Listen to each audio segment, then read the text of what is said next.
흐름 완전 정복 7강.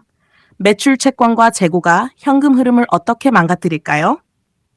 안녕하세요. 봉스 오디오북입니다. 지난 6강에서는 흑자도산을 공부했습니다. 장부에는 이익이 있어도 당장 사용할 현금이 부족하면 기업은 심각한 어려움에 빠질 수 있다고 배웠습니다.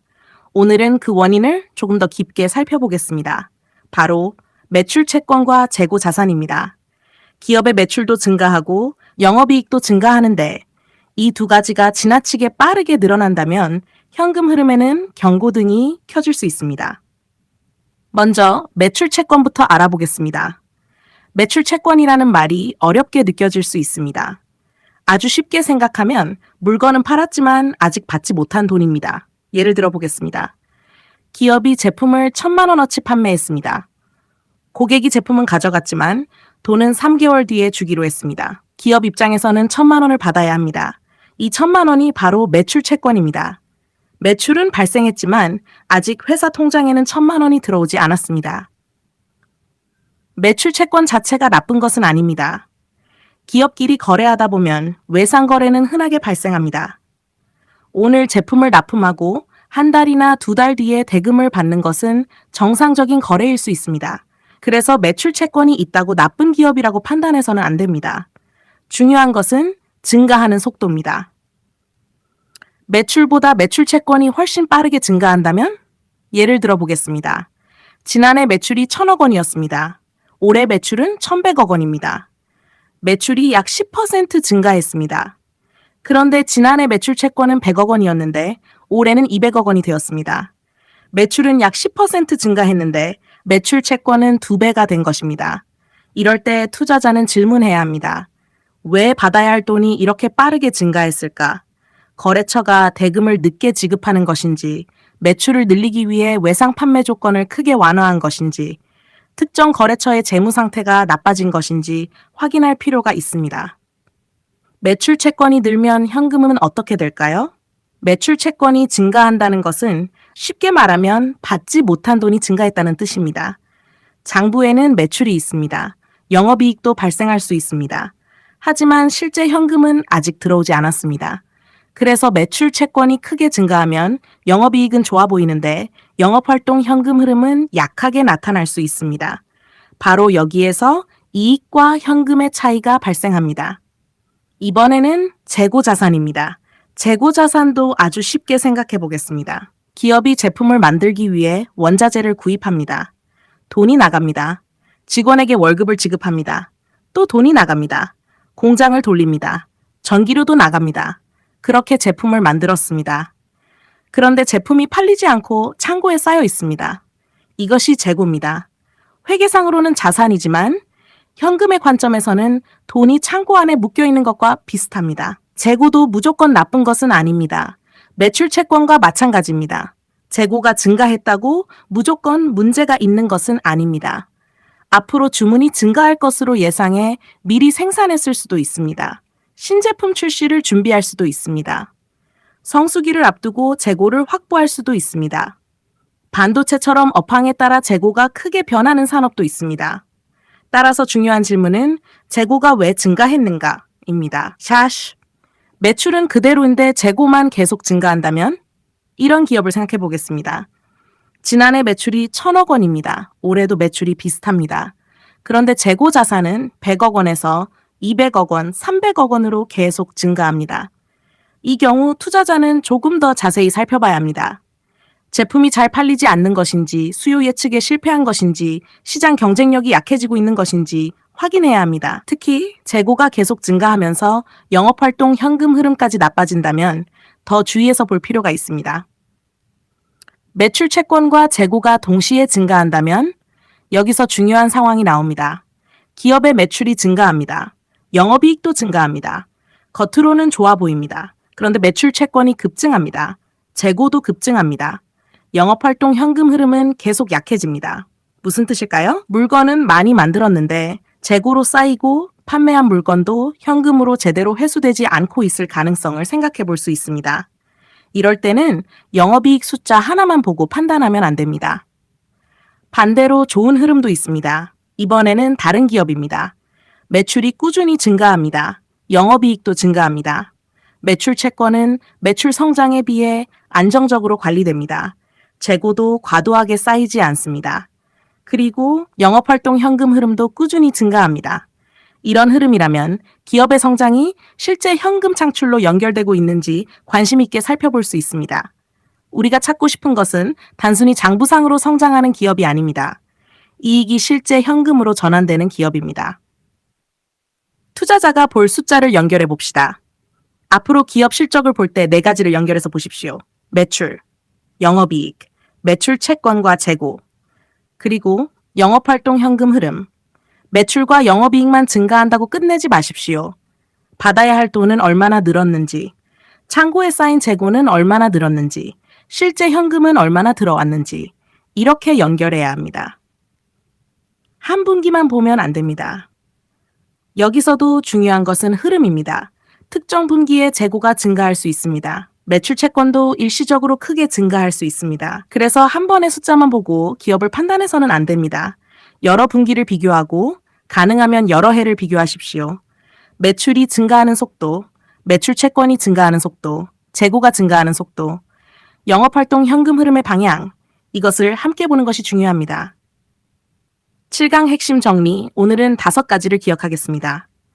첫째, 매출 채권은 물건을 팔았지만 아직 받지 못한 돈입니다. 둘째, 매출 채권이 지나치게 증가하면 장부상 매출과 이익은 있어도 현금이 부족해질 수 있습니다. 셋째, 재고 자산은 현금이 제품과 원자재 형태로 묶여 있는 것으로 볼 수 있습니다. 넷째, 매출보다 매출 채권과 재고가 지나치게 빠르게 증가한다면 그 이유를 확인해야 합니다. 다섯째, 가장 중요합니다. 매출 채권 증가, 재고 증가, 영업활동 현금 흐름 악화, 이 세 가지가 장기간 함께 나타난다면 그냥 지나치지 마십시오. 기업의 숫자를 볼 때 매출만 보지 말고 영업이익만 보지 말고 돈을 제대로 받고 있는지, 재고가 제대로 팔리고 있는지, 그리고 실제 현금이 들어오는지까지 확인하십시오. 이제 우리는 현금 흐름을 보는 눈을 조금씩 만들어가고 있습니다. 다음 8강에서는 좋은 기업의 현금 흐름은 어떤 모양일까요? 영업활동, 투자활동, 재무활동 현금 흐름을 한꺼번에 연결해서 실전에서 좋은 기업을 찾는 방법을 공부해 보겠습니다. 현금 흐름 완전 정복 8강. 좋은 기업의 현금 흐름은 어떤 모양일까요? 안녕하세요, 보스 오디오북입니다. 지난 7강에서는 매출 채권과 재고 자산이 현금 흐름에 어떤 영향을 주는지 공부했습니다. 매출이 증가하고 영업이익도 증가하는데 매출 채권과 재고가 지나치게 빠르게 늘어난다면 실제 현금은 부족할 수 있다고 배웠습니다. 오늘은 지금까지 배운 내용을 한꺼번에 연결해 보겠습니다. 우리는 현금 흐름을 3가지로 나누었습니다. 영업활동 현금 흐름, 투자활동 현금 흐름, 재무활동 현금 흐름. 그렇다면 투자자가 좋아할 만한 기업의 현금 흐름은 과연 어떤 모습일까요? 가장 먼저 영업활동 현금 흐름을 봅니다. 좋은 기업을 찾을 때 가장 먼저 관심을 가져야 할 것은 영업활동 현금 흐름입니다. 왜 그럴까요? 기업의 가장 기본적인 목적은 본업을 통해 돈을 버는 것이기 때문입니다. 제품을 팔고 서비스를 제공하고 고객에게 실제 돈을 받아야 합니다. 따라서 장기적으로 좋은 기업이라면 본업에서 현금을 만들어내는 힘이 중요합니다. 한 해만 플러스가 아니라 여러 해 동안 꾸준히 플러스를 기록하는지 살펴보는 것이 좋습니다. 첫 번째 좋은 모습. 영업활동 현금 흐름이 꾸준히 플러스, 예를 들어 보겠습니다. 어떤 기업의 영업활동 현금 흐름이 첫 해 100원, 둘째 해 150억 원, 셋째 해 200억 원, 넷째 해 300억 원, 이렇게 증가하고 있습니다. 본업에서 만들어내는 현금이 꾸준히 증가하고 있는 것입니다. 여기에 매출과 영업이익까지 함께 성장한다면 어떨까요? 기업의 외형 성장과 수익성, 그리고 실제 현금 창출력이 함께 좋아지고 있는지 살펴볼 수 있습니다. 이런 흐름은 투자자가 관심 있게 볼 만합니다. 두 번째 좋은 모습. 투자활동 현금 흐름은 마이너스일수입니다. 여기서 중요한 부분입니다. 좋은 기업이라고 해서 모든 현금 흐름이 플러스일 필요는 없습니다. 오히려 성장하는 기업은 투자활동 현금 흐름이 마이너스인 경우가 많습니다. 왜 그럴까요? 공장을 새로 짓습니다. 생산 설비를 구입합니다. 연구개발 시설을 확충합니다. 새로운 사업에 투자합니다. 미래에 더 많은 돈을 벌기 위해 현재 현금을 사용하는 것입니다. 따라서 영업활동 현금 흐름은 플러스, 투자활동 현금 흐름은 마이너스. 이 조합은 성장 기업에서 나타날 수 있는 자연스러운 모습입니다. 중요한 것은 투자 내용입니다. 하지만 투자활동 현금 흐름이 마이너스라고 무조건 좋은 것은 아닙니다. 기업이 어디에 돈을 쓰고 있는지 확인해야 합니다. 미래 매출을 증가시키기 위한 투자일까요? 생산 능력을 확대하기 위한 투자일까요? 기술 경쟁력을 높이기 위한 투자일까요? 아니면 효과가 불확실한 곳에 계속 돈을 쓰고 있을까요? 투자 금액보다 투자 목적을 보는 것이 중요합니다. 세 번째 좋은 모습. 번 돈으로 빚을 줄이는 기업. 이번에는 재무활동 현금 흐름입니다. 어떤 기업이 본업에서 많은 현금을 벌었습니다. 그리고 그 현금으로 은행 대출을 갚습니다. 회사채도 상환합니다. 그러면 재무활동 현금 흐름은 마이너스가 될 수 있습니다. 숫자만 보면 현금이 나갔습니다. 하지만 내용을 보면 빚을 줄이고 있는 것입니다. 본업에서 현금을 벌어 부채를 줄이고 있다면 재무 구조가 좋아지는 과정인지 살펴볼 수 있습니다. 네 번째 좋은 모습. 주주에게 돈을 돌려주는 기업. 기업이 충분한 현금을 벌고 있습니다. 미래 투자도 충분히 하고 있습니다. 빚도 감당할 수 있습니다. 그래도 현금이 남습니다. 그렇다면 기업은 주주에게 돈을 돌려줄 수도 있습니다. 대표적인 것이 배당입니다. 또는 자사주를 매입할 수도 있습니다. 이 경우에도 재무활동 현금 흐름은 마이너스가 될 수 있습니다. 하지만 이것 역시 나쁜 마이너스라고 단정할 수 없습니다. 본업에서 벌어들인 현금을 주주에게 환원하는 과정일 수 있기 때문입니다. 가장 이해하기 쉬운 좋은 흐름. 이제 세 가지를 연결해 보겠습니다. 어떤 기업이 있습니다. 영업활동 현금 흐름, 플러스 500억 원, 투자활동 현금 흐름, 마이너스 300억 원, 재무활동 현금 흐름, 마이너스 100억 원. 이 숫자만 보고 플러스 하나, 마이너스 두 개라고 생각하면 안 됩니다. 내용을 확인해 보겠습니다. 본업에서 500억 원을 벌었습니다. 공장과 생산 설비에 300억 원을 투자했습니다. 그리고 빚을 100억 원 갚았습니다. 그렇다면 이 기업은 본업에서 돈을 벌고 미래를 위해 투자하고 부채까지 줄이고 있는 것입니다. 현금 흐름의 내용만 놓고 보면 관심 있게 살펴볼 수 있는 구조입니다. 그런데 반대의 기업도 있습니다. 이번에는 다른 기업입니다. 영업활동 현금 흐름, 마이너스 100억 원, 투자활동 현금 흐름, 마이너스 200억 원, 재무활동 현금 흐름, 플러스 400억 원. 이 기업은 어떻게 해석할 수 있을까요? 본업에서 현금이 부족합니다. 투자에도 돈이 필요합니다. 그런데 외부에서 400억 원의 자금을 조달했습니다. 은행에서 빌렸을 수도 있습니다. 회사채를 발행했을 수도 있습니다. 유상증자를 했을 수도 있습니다. 물론 성장 초기 기업이라면 이런 모습이 일시적으로 나타날 수 있습니다. 하지만 이런 구조가 수년 동안 반복된다면 투자자는 반드시 확인해야 합니다. 이 기업은 언제 본업에서 스스로 현금을 만들어낼 것인가? 플러스, 마이너스 공식처럼 외우면 안 됩니다. 여기서 매우 중요합니다.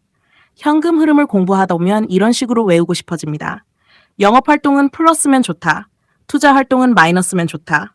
재무활동은 마이너스면 좋다. 하지만 이렇게 기계적으로 판단하면 안 됩니다. 기업마다 성장 단계가 다릅니다.